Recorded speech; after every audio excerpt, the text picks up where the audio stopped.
nós adotamos, normalmente o mercado adota aqui um diâmetro superior a 30 centímetros, ausência de nós e bolsas de resinas, ou seja, aspectos que valorizam as propriedades mecânicas e sensoriais, visuais da madeira, né?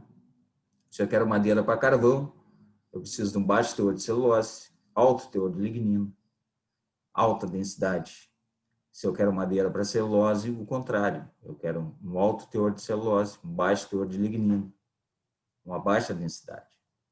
Se eu quiser madeira para construção civil, eu quero uma madeira de alta densidade, alta resistência mecânica, alta durabilidade.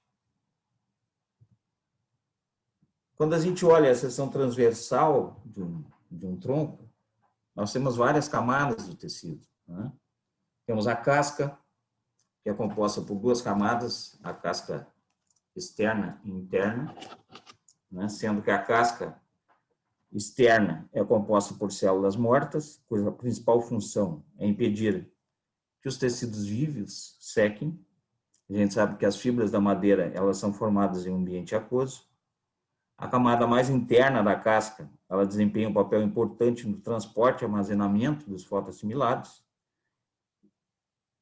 E o câmbio, que é composto por uma fina camada celular, produz as fibras da madeira, através da divisão celular, usando a energia derivada dos produtos da fotossíntese. Após a divisão cambial, as células vão sofrer uma ampliação, espessamento da parede celular, lignificação. E esta taxa de divisão e o tamanho final vai ser amplamente influenciado pelas auxinas que são produzidas pela copa e são hormônios reguladores do crescimento. Então, a madeira formada a partir do câmbio, essa fina camada, que é um tecido complexo, que é formado, constituído por diferentes células lenhosas, que são organizadas em diferentes proporções e arranjos que vão determinar as suas propriedades tecnológicas. Em relação a isso, as folhosas elas são bem mais complexas do que as coníferas, que possuem praticamente 90% do lenho formado por traqueoides. Então, as coníferas têm uma estrutura anatômica um pouco mais simples, o que dá uma maior homogeneidade às propriedades da madeira. Também visível nessa seção, nós vemos o alburno e o cerne. O alburno, responsável pela condição da seiva, e o cerne encontrado geralmente não, na parte inferior central dos troncos maduros, não funciona mais fisiologicamente, porém, todas as características que dão a qualidade de durabilidade à madeira e de estabilidade estão relacionadas ao cerne. Bom, então, a qualidade da madeira é reflexo da interação entre genética, condições de crescimento, idade e a silvicultura que a gente adota. Bom, existe uma relação muito estreita entre o crescimento e a formação da madeira, ou seja, como a madeira se forma em relação à copa. Isso tem uma grande influência quando a gente utiliza árvores em ambientes mais espaçados, como áreas silvopastoris ou agrosilvopastoris. Uma árvore, nós temos uma variação radial da estrutura da madeira, tanto no sentido medula-casca, quanto uma variação longitudinal no sentido base-topo, que é muito importante que se conheça, para se conhecer dentro as suas variações dentro de cada espécie, para se obter o melhor uso. O crescimento radial ele vai começar, primeiro, perto do topo da árvore, e prossegue gradualmente para baixo, resultando em mais madeiras juvenis e anéis mais largos, no caso de coníferas, perto da medula, na região da copa superior. A transição para madeira adulta, ou madeira madura, ela ocorre sempre primeiro perto da base, ou seja, longe da fonte de auxina, que são os galhos. Então, a parte do tronco que é formada sob a influência da copa viva é chamada de madeira juvenil, ou madeira de copa, ou madeira de medula, que é até o termo mais correto, já que todas as árvores têm madeira juvenil. Uma árvore jovem, o que é importante a gente ressaltar, ela teria uma alta proporção de copa na sua biomassa, ou seja, o que induz a formação de lenho juvenil, pela proximidade com as copas, pela essa produção de auxina. O que vai fazer com que os troncos das árvores jovens contenham uma alta proporção de madeira juvenil. Esse lenho tardio ou madeira madura, produzido parte da base do tronco, ele progride para cima, conforme a idade dessa árvore avança. E a largura desse lenho, ele vai se afunilando para cima do tronco, atingindo um ponto de término próximo ao ápice. Qual a importância disso? A proporção da madeira juvenil produzida nas proximidades da medula e da copa, ela vai variar com a espécie, com a idade e com os tratamentos culturais, e tem um efeito decisivo no seu uso final. Então, a madeira juvenil se caracteriza por ter baixa densidade, paredes celulares delgadas, alta porcentagem de grã espiralada, alta porcentagem de nós, menor porcentagem de celulose, alta porcentagem de lenho de compressão, menor resistência mecânica. Já a madeira adulta possui alta densidade, paredes celulares espessas, baixa porcentagem de grã espiralada, baixa porcentagem de nós, baixa porcentagem de lenho de compressão, maior resistência mecânica. Consequentemente, na maioria dos usos, é uma madeira mais valorizada no mercado. Bom, entre as condições que causam essas variações nessa transição madeira juvenil, madeira adulta, lenho precoce, lenho tardio, estão aqueles que influenciam a forma do tronco. E aqui nós temos que tensões criadas pelo peso da árvore e pela força de flexão do vento podem causar uma redistribuição pronunciada do crescimento ao longo desse tronco. Sob a influência da oscilação do vento ou da tensão de flexão, a produção de auxinas ela pode ser induzida pelo tronco, criando um reservatório metabólico mais concentrado, o que vai concentrar assimilados para a região do estresse. Então, o efeito do vento, além da conicidade, afeta as propriedades tecnológicas da madeira. Algumas variáveis que definem a qualidade da madeira, as mais comuns, né? Vamos dizer assim, mais facilmente observáveis ou medíveis. Nós temos a densidade básica, que representa a quantidade de madeira em um determinado volume, a massa do metro cúbico de madeira, né? Que fornece uma medida simples da quantidade total da madeira sólida em um pedaço de madeira. Então, a densidade é um excelente meio de prever as características de uso final dessa madeira. Aí podemos citar resistência, rigidez, dureza, valor de rendimento de celulose, qualidade da fabricação do papel.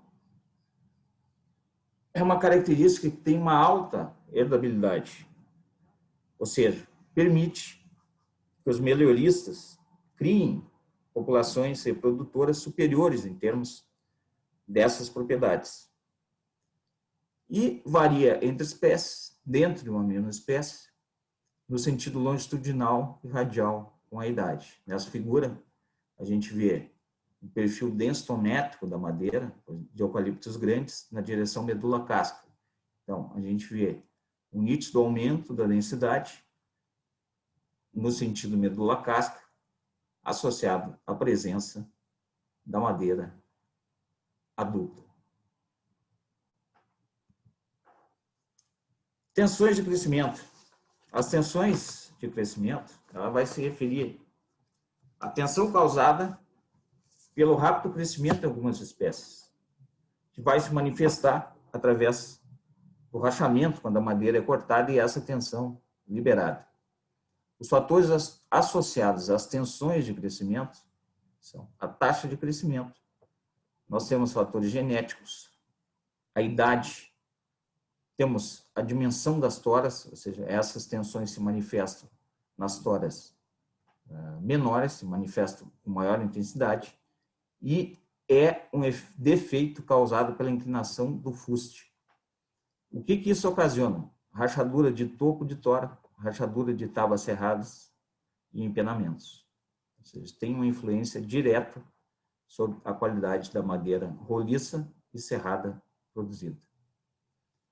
A madeira de tração para as folhosas e compressão para as coníferas, né, tem origem em efeitos genotípicos, por estímulos mecânicos, aí entra a ação do vento, como nós já comentamos anteriormente, a ação da gravidade, na medida que ocorra uma assimetria na posição das copas, mudanças de luminosidade, que também causam assimetria na posição das copas, e ação dos ventos.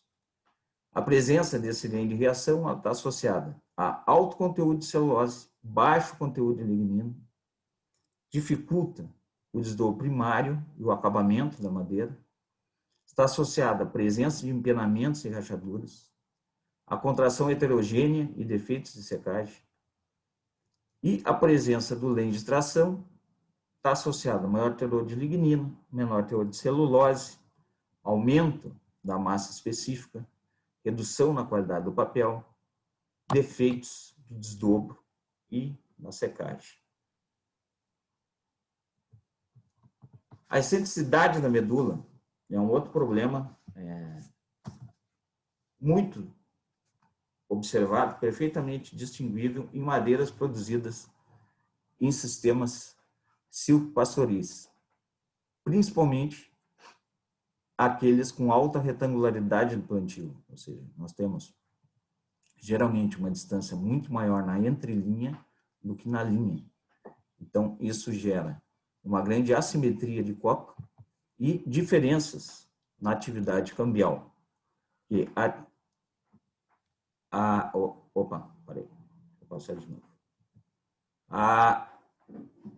A excentricidade da medula, ela é definida como uma distância do centro geométrico até o centro geométrico da tora até essa posição da medula. E esse deslocamento está muito associado a empenamentos e arqueamentos na ladeira, formação de fendas circulares entre os anéis de crescimento e uma maior dificuldade no processamento mecânico. Outra variável interessante e muito importante é a relação cerne e alburno. Essa quantificação, essa relação, ela é muito importante porque, dependendo da utilização da madeira, dependendo da utilização que você quer da madeira, vai existir uma maior ou uma menor conveniência nessa proporção. Depende do gênero, da espécie e da idade. As maiores relações cerne-alburno estão associadas a variações de cor e durabilidade, um aumento na dificuldade de secagem, ou seja, aumento de contrações e colapso, ou seja, é muito mais difícil tirar água do cerne do que do alburno. Há dificuldades na preservação da madeira sob pressão, ou seja, nesse caso, nesse tipo de uso, eu quero uma menor proporção de cerne na madeira para facilitar o tratamento, a impregnação da substância, né, dos sais hidrossolúveis que trabalham na preservação da madeira. Também dificulta o cozimento e penetração do licor na polpação. E também estão relacionados ao aumento na densidade básica e maior rendimento de carbonização. Então, a indústria de carvão quer maiores proporções de cerne na madeira. Bom, quando a gente observa esse gráfico aí, eu peguei os 170 últimos trabalhos científicos publicados no Brasil, tá? Sobre sistemas silvopastoris ou sistemas agro-silvopastoris. Classifiquei por temas, né? Só para dar uma ideia para vocês da dimensão que os estudos que envolvem a qualidade da madeira têm. O Brasil tem hoje números estimados de cerca de 2 milhões de hectares de florestas plantadas em integração lavoura, pecuária e floresta. Ou seja, vocês terem uma ideia da grandiosidade disso, o Brasil tem beirando aí os 8 milhões de hectares de silvicultura, ou seja, de florestas plantadas no país. Em uma década, a gente tem no país cerca de 2 milhões de hectares de florestas nesses sistemas. Vocês vejam que a maioria dos estudos envolvem interações ecológicas, né? Envolve desempenho das espécies florestais, desempenho das forrageiras, desempenho e comportamento animal. E apenas 2,4% dos estudos se dedicam aí, ou se dedicaram à qualidade da madeira. É pouquíssimo. E tem um agravante, né, que a gente tem, como o Porfírio comentou, né, esses sistemas espalhados aí por milhares de produtores, né, sem que tenham um uso perfeitamente estabelecido ou definido. E muito desse material é originário da indústria de papel e celulose ou da indústria siderúrgica. São materiais desenvolvidos para monocultivos em alta densidade, certo? Sem que a gente tenha ainda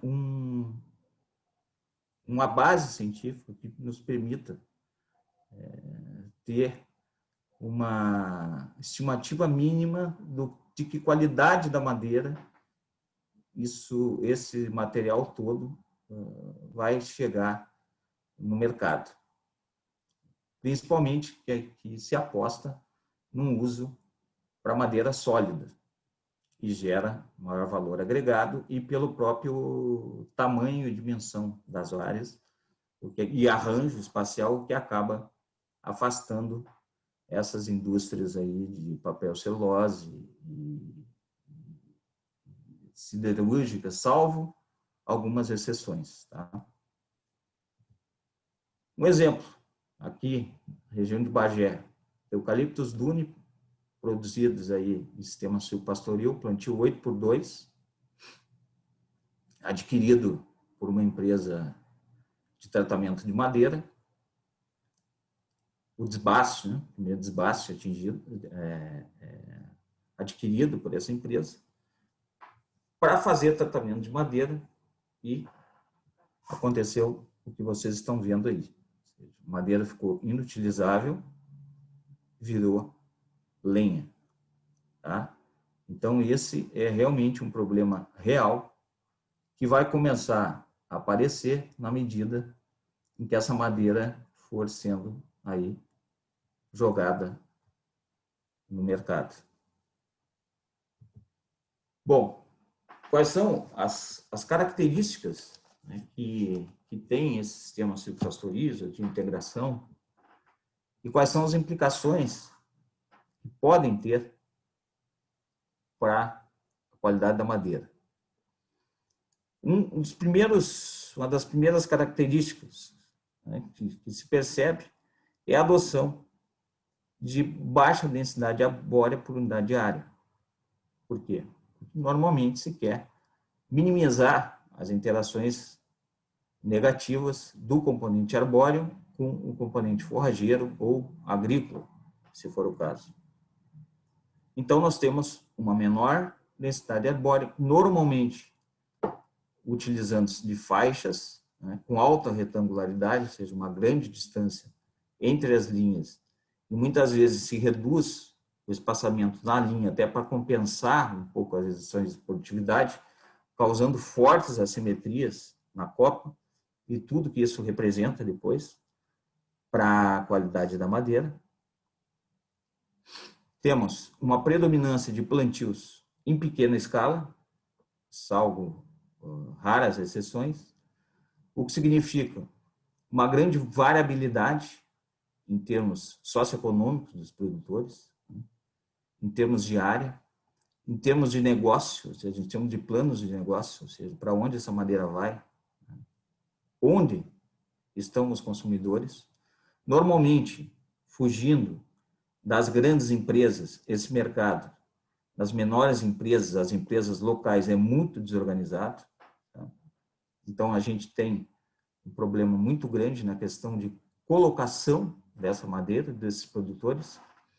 O mercado ainda pouco desenvolvido. E, acima de tudo, nós temos a questão da idade de rotação e sua relação com a qualidade da madeira. Porque todos os estudos que são feitos, levando em consideração com cálculo sobre a viabilidade econômica, normalmente acabam considerando apenas o crescimento das árvores, a sua produção volumétrica, desconsiderando as suas características tecnológicas, que vão variar de acordo com o desplaçamento, plantio e idade das árvores. Podemos esperar que a madeira produzida nesse sistema vai ter uma idade de rotação superior à comumente observada em monocultivos, pensando em madeira serrada ou não? Provavelmente, sim, se a gente quiser produzir maior proporção de madeira adulta, diminuir a influência da madeira juvenil nesses plantios. Bom,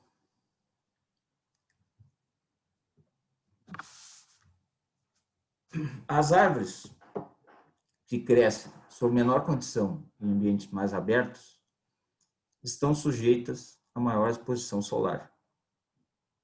Isso causa o quê? Aumento na taxa de crescimento diamétrico.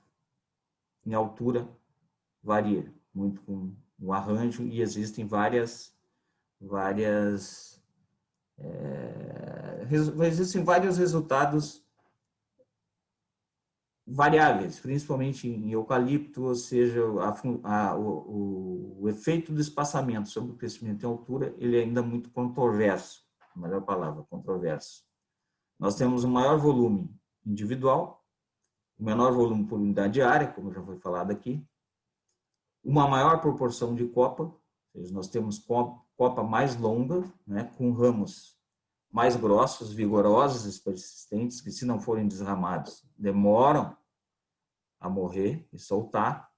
Toras mais cônicas, porque temos uma maior porcentagem de copa, e a copa, a madeira produzida dentro da copa, esse afunilamento gera maior conicidade. Temos, provavelmente, um aumento na proporção de madeira juvenil, como eu já falei, leva aí a problemas na qualidade da madeira, não é uma madeira desejável no mercado, e uma maior produção de biomassa individual, porém, proporcionalmente, nós temos uma maior proporção de biomassa nas copas, que, sob o ponto de vista comercial, não é interessante, sob o ponto de vista de sequestro e mobilização de carbono, também não.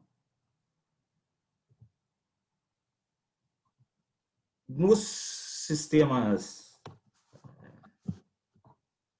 de monocultivos, que representa essa figurinha em C, nós temos o quê? O maior sombreamento lateral, que nos produz árvores delgadas, mais cilíndricas, uma menor proporção de copa. Galhos mais finos, inclusive os que persistem no tronco. Sobre uma condição aberta, nós podemos até ter 100% de copa viva, mas normalmente temos árvores com diâmetros maiores, porém muito mais cônicas, o que certamente reduzirá a sua produção em madeira serrada pela maior produção de costaneiras. Bom, nós temos árvores com maior exposição à ação dos ventos, como nós vimos. Temos, então, aí, uma maior porcentagem de quebras, redução na qualidade do fuste, temos uma maior conicidade, temos, provavelmente, uma maior presença de lenho de reação ou tração, aumento nas tensões de crescimento e, no caso do eucaliptus, muitos estudos vêm mostrando que o espaçamento muitas vezes promove um aumento na densidade básica, o que estaria relacionado à velocidade do crescimento e, no caso do sistema silvopastorizo, uma maior proporção de lenho de reação que tem maior densidade. O que está associado também à presença de fibras gelatinosas associadas a essa mobilidade do tronco, que tem maior densidade básica também.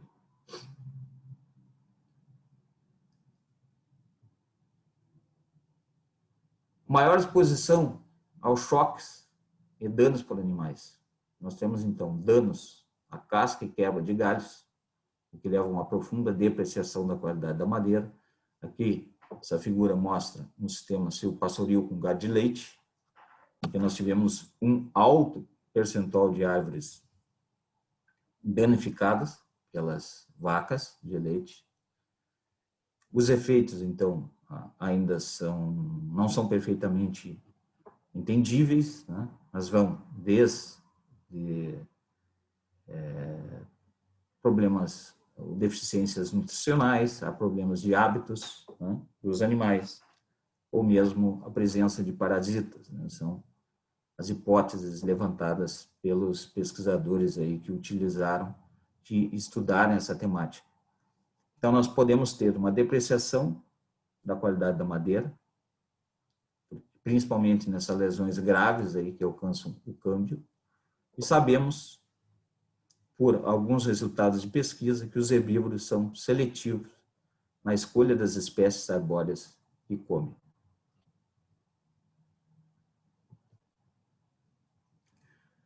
Temos árvores sujeitas à competição assimétrica.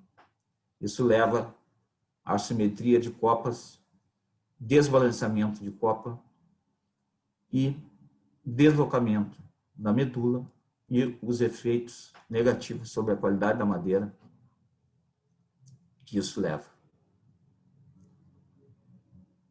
Aqui um exemplo, um trabalho desenvolvido lá pela equipe lá da Embrapa Florestas, lá do trabalho Porfírio, né? Em que nós temos aí um espaçamento de 30 por 1,5, sistema silvopastoril para Corymbia citriodora, uma retangularidade em torno de 20, né? 20, e temos aí um grande deslocamento da medula, causado pelo menor crescimento diamétrico na entrelinha, proporcionalmente ao crescimento, uma menor crescimento na linha, proporcionalmente ao crescimento na entrelinha, porque nós temos maior aproveitamento de luz lateral, que faz com que as árvores desenvolvam as copas no sentido da entrelinha, né? Porque nós temos os maiores espaçamentos. Em relação à qualidade química e energética da madeira, o que se tem até então que são muito pouco influenciadas pelo arranjo, pelo sistema de plantio. A parte energética, a qualidade energética da madeira está muito relacionada ao desempenho silvicultural do material, ou seja, a produtividade por unidade de área, e não ao poder calorífico propriamente dito. Ou seja, produção de biomassa seca, produção volumétrica tem maior efeito sobre esta variável. E ainda podem apresentar maior força mecânica, ou flexão estática, ou resistência à compressão. Não daria nem para considerar como isso sendo uma tendência, porque nós temos pouquíssimos estudos. Esse representa um estudo numa condição muito específica, porém, foi o resultado obtido. Como nós podemos, então, o que podemos fazer para influenciar a qualidade dessa madeira produzida em sistemas silvopastoriz ou agro-silvopastoriz?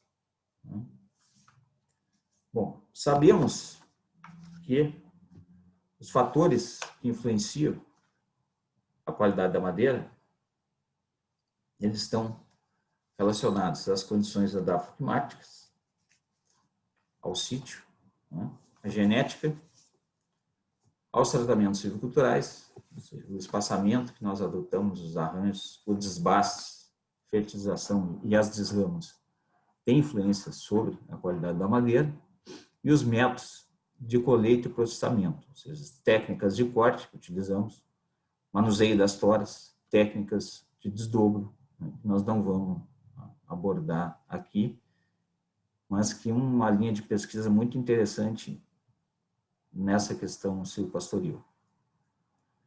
Mas o maior objetivo, ou seja, onde nós podemos obter mais ganhos, é no aumento da uniformidade da madeira produzida. É o que está ao alcance do manejador fazer. Por quê?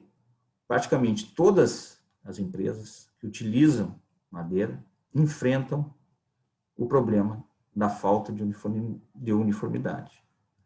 A falta de uniformidade, ela é uma consequência natural do crescimento da árvore. Ou seja, não vamos poder eliminar a madeira, mas nós podemos minimizar a sua presença. E uma das ferramentas mais poderosas que se tem para minimizar os efeitos das variações de crescimento e dos prováveis efeitos que isso tenha sobre a qualidade da madeira é a manipulação da densidade do arranjo de plantio. De forma geral, podemos dizer que espaçamentos maiores evitam mudanças abruptas nas condições de luminosidade, umidade e competição entre árvores, evitando alterações súbitas na qualidade da madeira que estão intrinsecamente relacionadas com como essas árvores crescem. Tá? Então, o que temos mais comumente adotado são os plantios em linhas, em aleias, em linhas múltiplas, simples e, em alguns casos, duplas, né, que hoje não se recomenda o plantio linhas duplas. Não sei se o Porfírio chegou a comentar, eu acho que sim, não lembro. Quando nós utilizamos linhas triplas, a gente tem que ter no planejamento que, muito provavelmente, somente as árvores das linhas centrais terão condições de desenvolver madeira de melhor qualidade para a serraria. As demais, por esses motivos que a gente já discutiu aqui, deveriam ser removidas em cortes intermediários, ou seja, proporcionando rendas intermediárias para os produtores, né? Diminuindo a competição aí com os cultivos agrícolas aí, ou pecuários. Linhas simples também são muito utilizadas, mas ainda não se sabe que consequências isso teria para a qualidade da madeira na adoção de linhas simples. Sob o ponto de vista de pecuarista, é o preferível, ou seja, se tem aí uma menor área florestal ocupada, e geralmente não existe uma substituição, né?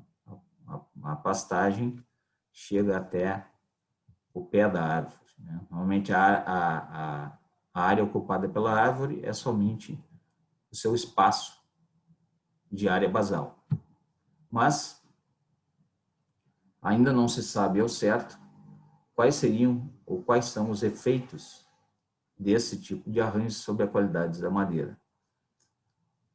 Uma alternativa seria, no caso, aí só o caso do sistema silvopastoril, utilizar espaçamentos mais uniformes na área, desde que não sombreiem de forma excessiva as pastagens, ou seja, evitar esse tipo de plantio na leia, que apresenta aí as vantagens, principalmente em relação à mecanização, conforme a palestra anterior, o Porfírio comentou.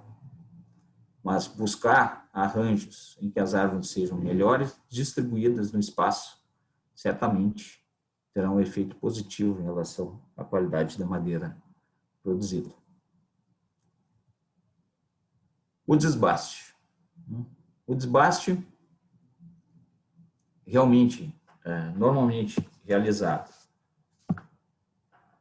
para agregar valor à madeira, concentrar o crescimento nas melhores árvores, reduzir a competição com as forrageiras ou com os cultivos agrícolas, altera a taxa de crescimento diamétrico, principalmente o crescimento diamétrico. Isso vai levar ao aumento das dimensões da copa e dos galhos, porque a tendência é que as copas aproveitem o espaço remanescente. Com isso, um aumento da conicidade, e ainda podem alterar as características da madeira, aumentando a proporção de madeira juvenil, aumentando as tensões de crescimento.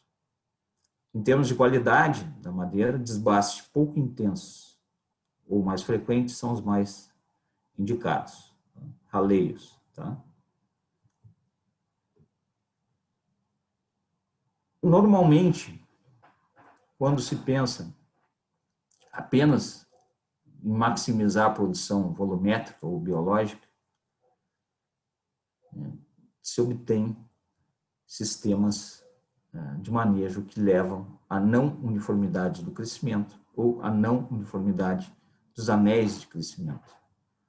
A uniformidade dos anéis de crescimento, ou seja, como essas árvores crescem, estão diretamente relacionadas a características como homogeneidade das propriedades mecânicas, estabilidade dimensional e melhora na trabalhabilidade.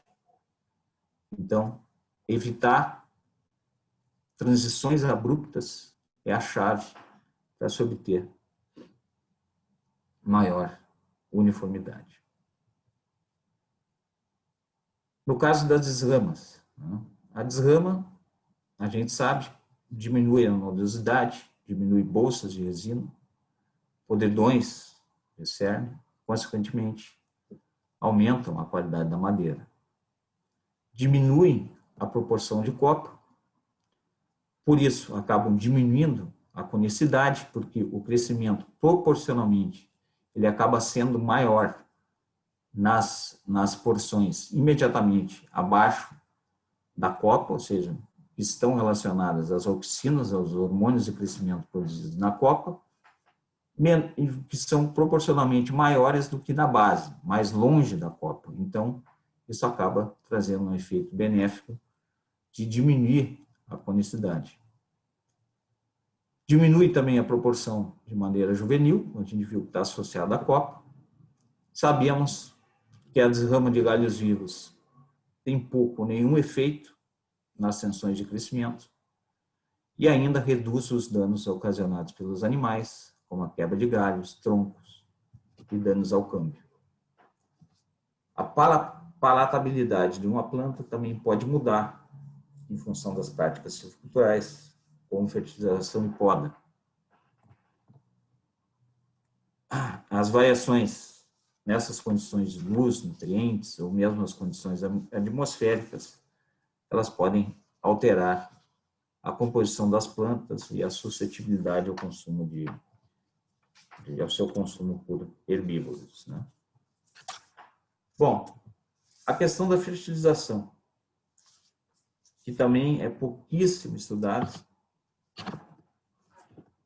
sob o ponto de vista de sistemas integrados, né? Os efeitos da fertilização, os efeitos do sistema de integração sobre a qualidade da madeira. Normalmente, quando se avalia a resposta à fertilização, se avalia pelo aumento da produtividade em termos de volume. E muito pouco, ou poucos são os estudos que avaliam a resposta do fertilizante em termos de qualidade da madeira, ou seja, como um fertilizante pode alterar a qualidade da madeira. O fertilizante, o seu efeito sobre a qualidade da madeira vai depender da época, tipo e quantidade, sendo preferível a distribuição dos fertilizantes em pequenas e mais frequentes doses, ou seja, que causem menores variações em termos de crescimento. Sabemos que o fertilizante aumenta o desenvolvimento da copa e da raiz, pode retardar a desrama natural, aumenta a proporção de madeira juvenil, aumenta a taxa de crescimento e pode ter uma influência, então, na densidade da madeira. E devemos considerar que árvores em sistemas silvopastoriz ou agro-silvopastoriz recebem adubação indireta das culturas, né? Então, tem esse fator também. Bom, finalizando, eu queria deixar aí algumas considerações, que a gente sabe que a crescente demanda por sistemas sustentáveis de produção fatalmente irá aumentar a participação da madeira, oriunda dos sistemas silvopastoriz ou sistemas agro-silvopastoriz, principalmente no mercado de produtos sólidos, né? E ainda muito pouco se conhece sobre a qualidade da madeira produzida nesses sistemas.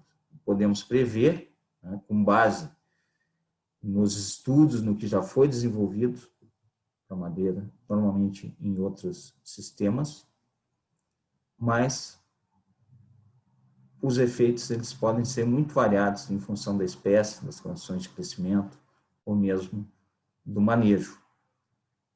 E sabemos, né, temos a necessidade que é preciso aumentar a oferta de materiais genéticos florestais para uso desses tipos, desses sistemas.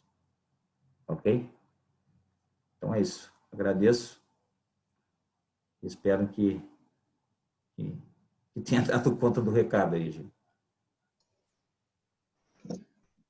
Muito obrigado, Hélio. Muchísimas gracias por la presentación. Realmente ha sido una presentación muy buena y muy bueno complementar con esa parte para cerrar con llave de oro la parte forestal y nada mejor que terminar con la parte de calidad de madera. Yo dejo espacio para preguntas. Creo que la compañera Valentina tiene una pregunta.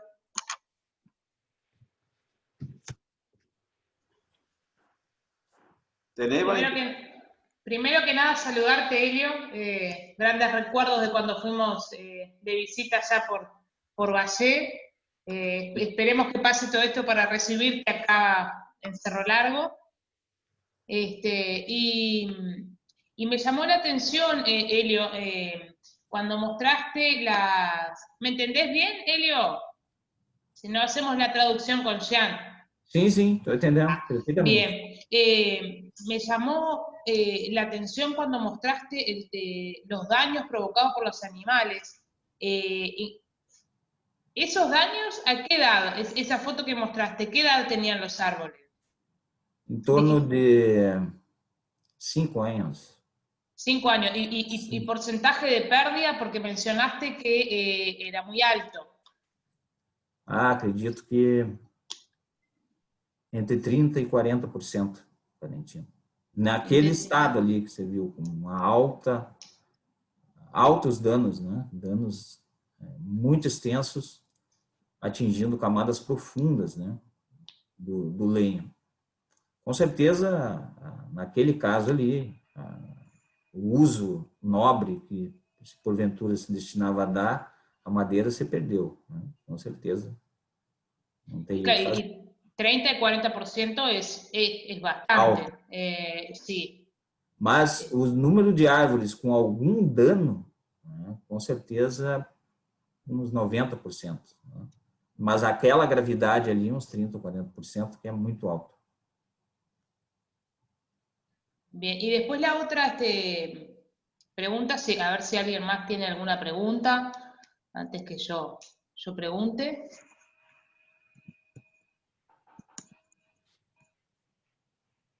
Ahí veo que Juan... Elio, en relación al equilibrio de los árboles, que vi lo de viento, ¿han evaluado algún comparativo entre número de filas pares o número de filas impares para optimizar el desbaste después? Si ven diferencias en los potenciales desequilibrios de la calidad de madera al tener filas pares o filas impares. Eu não tenho essa experiência, né? Não tenho pesquisa realizada em relação a isso, mas são alternativas possíveis, né? A questão é, me compreende bem? A questão é a assimetria de copa, né? Eu acho que essa é uma questão fundamental. Pero han diseñado el sistema porque al definir el criterio de desbaste para que las copas sean lo más simétricas posible, importa cómo sea el diseño inicial. Ustedes no tienen ningún trabajo comparando copas simétricas o asimétricas. Sim, mas todo um desbaste representa um custo e uma dificuldade de colocação da madeira no mercado. Então, na minha opinião, evitá-los seria a melhor forma, né, de conduzir esse sistema.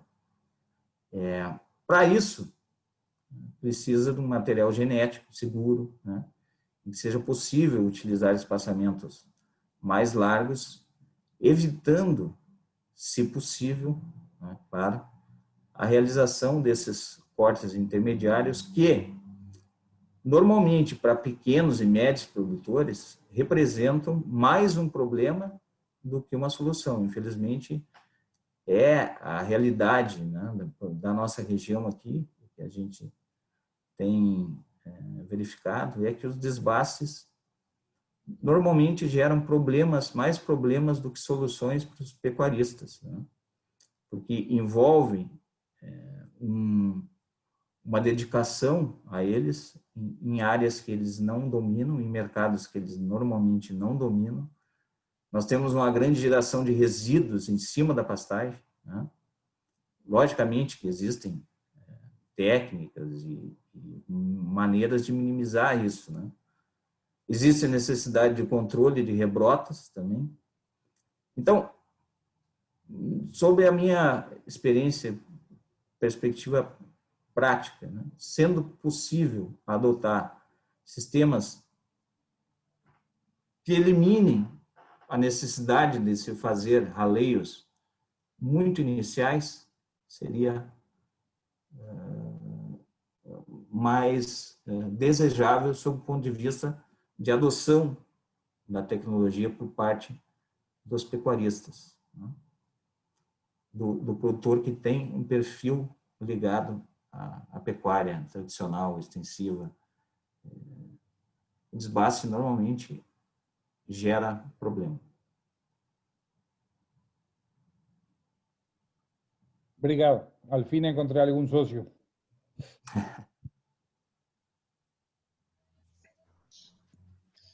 ¿Y alguna pregunta más? Tenemos un tiempito si ustedes quieren hacer.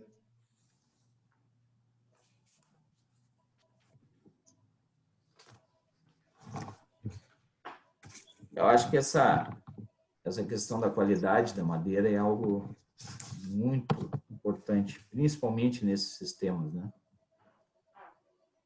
É o que vai definir o uso futuro disso. E as diretrizes, as linhas, não fogem muito do que nós vimos aqui, sabe?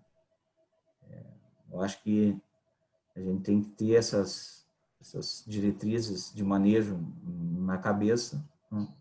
Pensar mais em qualidade, não só em produção volumétrica, né? Nesses temas são algo secundário, né? Produção volumétrica por unidade de área. Nós temos que investir em qualidade, em agregar valor nisso, né? Ciclos longos. Né? Acredito que é o caminho. Y sobre todo porque, claro, no es nada mi especialidad la parte de madera, pero cuando uno piensa en sistemas silvopastoriles, uno usa siempre densidades más bajas y justamente busca una madera de calidad, una troza con valor de mercado, un valor de aserrado, y por eso la cantidad solamente deja de ser el principal, y sí tenemos que apostamos a tener una menor cantidad de árboles por hectárea para favorecer la integración, pero queremos tener también un valor agregado a ese producto, que ese producto sea realmente con una mejor calidad. Entonces, la calidad es fundamental que tengamos en sistemas silvopastoriles condiciones de generar madera de excelente calidad. Sim. Disculpa, Elio, y un aspecto bien importante que creo que queda como concepto del día, que creo que estuvimos todos de acuerdo, que tú también lo mencionaste, Elio, y se remarca más con el tema de la calidad de la madera, la necesidad de planificar, de tener una buena planificación para intentar tener el mejor producto que pueda obtener, ¿no? Más allá de que pueden ocurrir cosas no deseables, de hacer hincapié en esa planificación. Sim.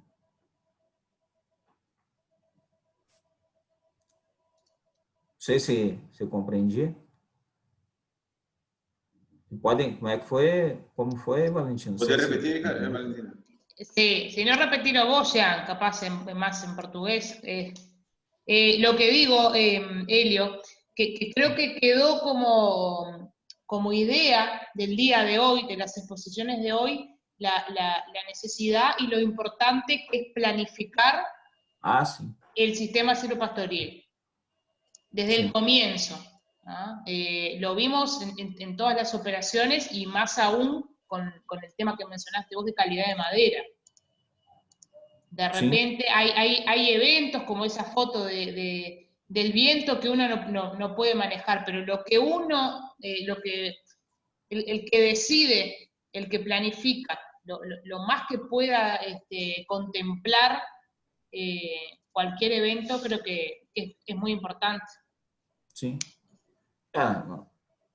Nós temos que ter na ideia que estamos produzindo madeira sob condições totalmente distintas, né, dos modelos convencionais, ou seja, de alta densidade, em que as árvores acabam sendo protegidas das intempéries, né? Fisiologicamente, a questão da copa altera bastante, né? Então, isto muda, fatalmente muda. E essas relações da copa com a qualidade da madeira são intrínsecas, né? Tanto pela quantidade de madeira produzida, ou madeira juvenil, ou madeira madura, ou seja, a Copa regula isso, quanto a própria conicidade, a questão do desbalanceamento, causando compensações nas árvores que geram deslocamentos, que geram a produção de madeira, de tração, de reação. Isso acaba dando problema lá na hora de fazer o desdobro, né? Na hora de trabalhar com essa madeira na serraria.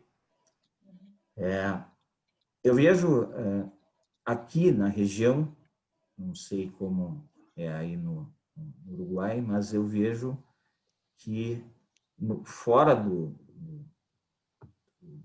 mercado das grandes indústrias, né, a madeira mais valorizada, ou seja, que consegue maior rentabilidade por metro cúbico, é a madeira para tratamento, impregnação, né?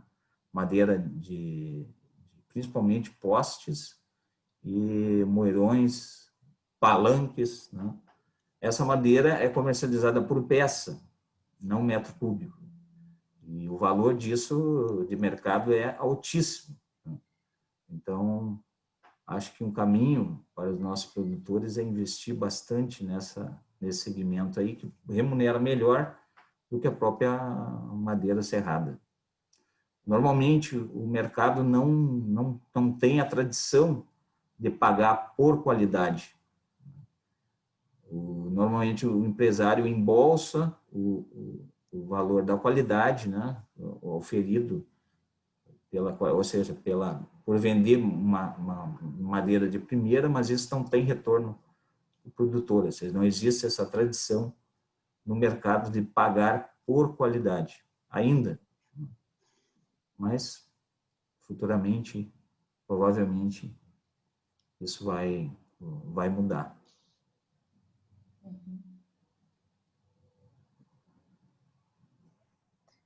Buenísimo, entonces, bueno, si no hay más preguntas, yo agradezco inmensamente a Helio por la excelente charla, fuiste muy claro y muy contundente con toda la exposición, y me pareció que todo eso puede agregar mucho para nosotros a nivel de investigación y sobre todo de conocimiento acerca de cómo manejar para obtener productos de mejor calidad.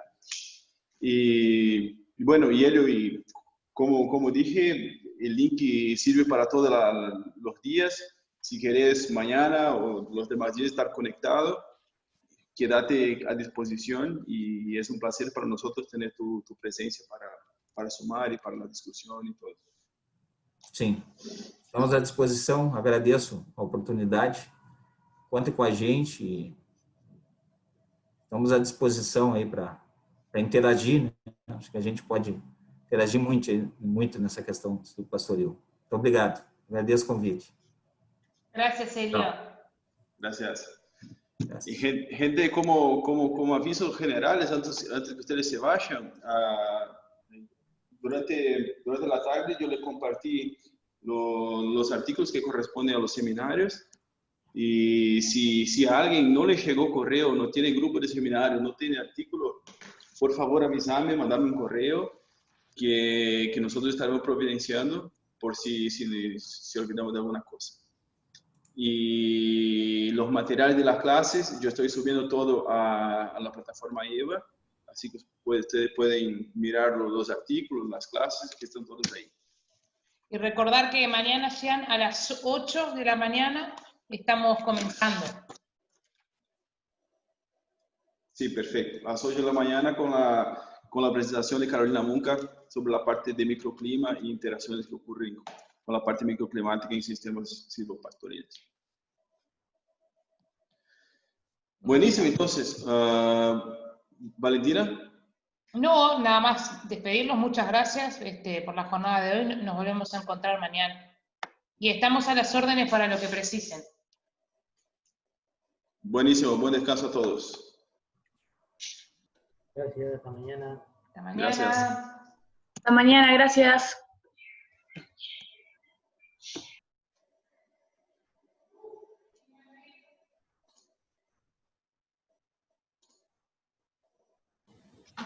Hasta mañana, nos vemos.